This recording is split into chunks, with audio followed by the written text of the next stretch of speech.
So here's a little demonstration of how to get started with the upside down line drawing. I have several sheets of paper taped to my surface here because it's a bit rough. So these are just a cushion for my drawing paper that's going to go on top. Here's my drawing paper. One thing that is useful for this process is to format your drawing paper so that the rectangle that you're drawing within has the same proportions as the rectangle of the actual drawing.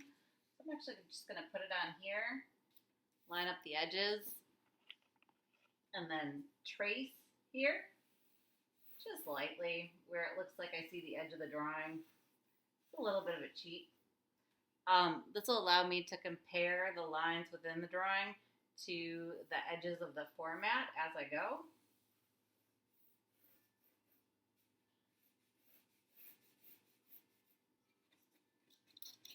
So I have printed out the line drawing that I'm working from here.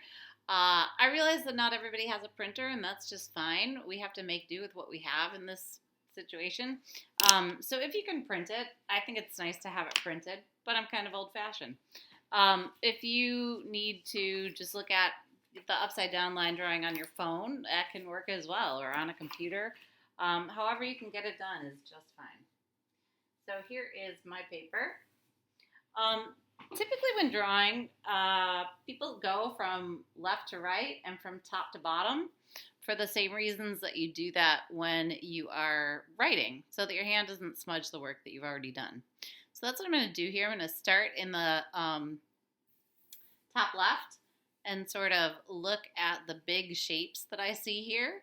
I'm going to be trying very hard to look at the lines as I see them, looking at the shapes as I see them, and trying to forget what I'm drawing. So my mind is, I'm going to be intentionally blocking from my mind words like grass, stick, leaf, leg, horse.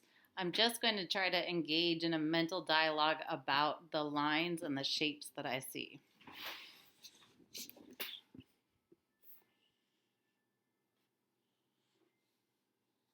So I'm looking at this big shape here, and I'm thinking about how far down along here it starts.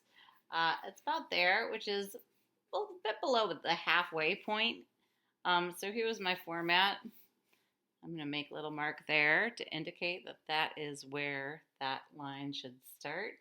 And now I'm just going to look at this edge here and sort of draw it the way that I see it as a bit of a guide for those finer details that are going to come in later.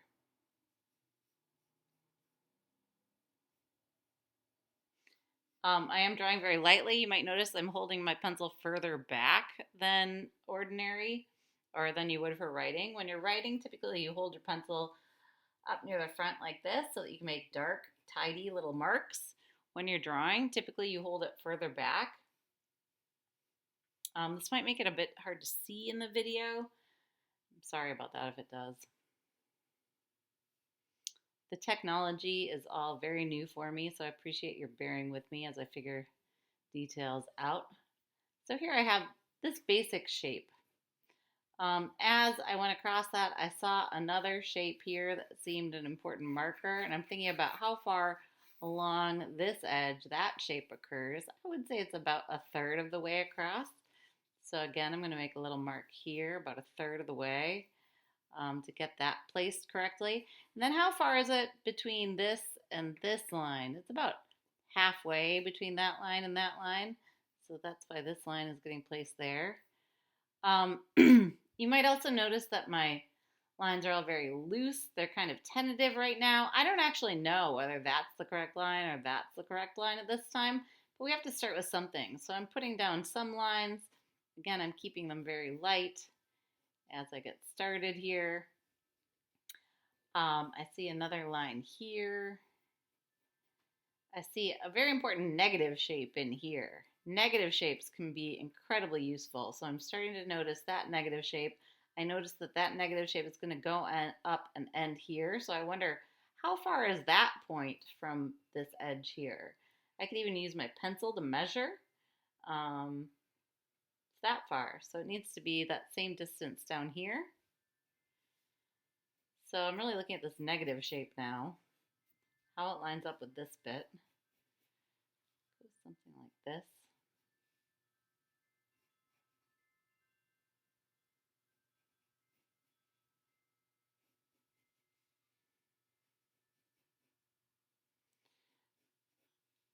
So it's like a puzzle, looking at all these lines and shapes, trying to observe them as they truly are and place them correctly. This is the point in my demonstration where I would typically ask, how much erasing have I done so far? And observant students would say none, which is true. Um, Often novice drawers get into a back and forth kind of erasing thing where you make a line and then you're like, no, that's wrong, and you erase it, and then you make it again, no, that's wrong, and you erase it. That is not productive. Um, it is much more beneficial to just keep going, to keep your incorrect lines. It's hard to explain, but somehow, for me anyway, knowing where the lines do not go helps me figure out where they actually do go. So again, here's another big negative shape that I'm going to be looking at and trying to get that negative shape correct.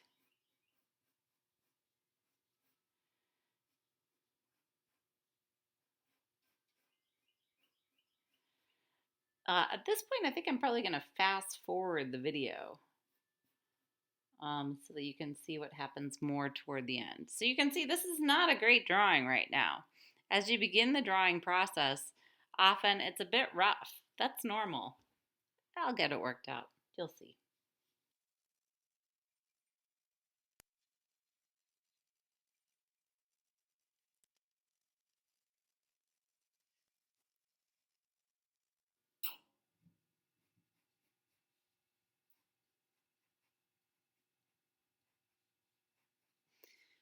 So as you go, you really want to focus on the angle of each line. Um, you want to get the large shapes blocked in before you move into the detail.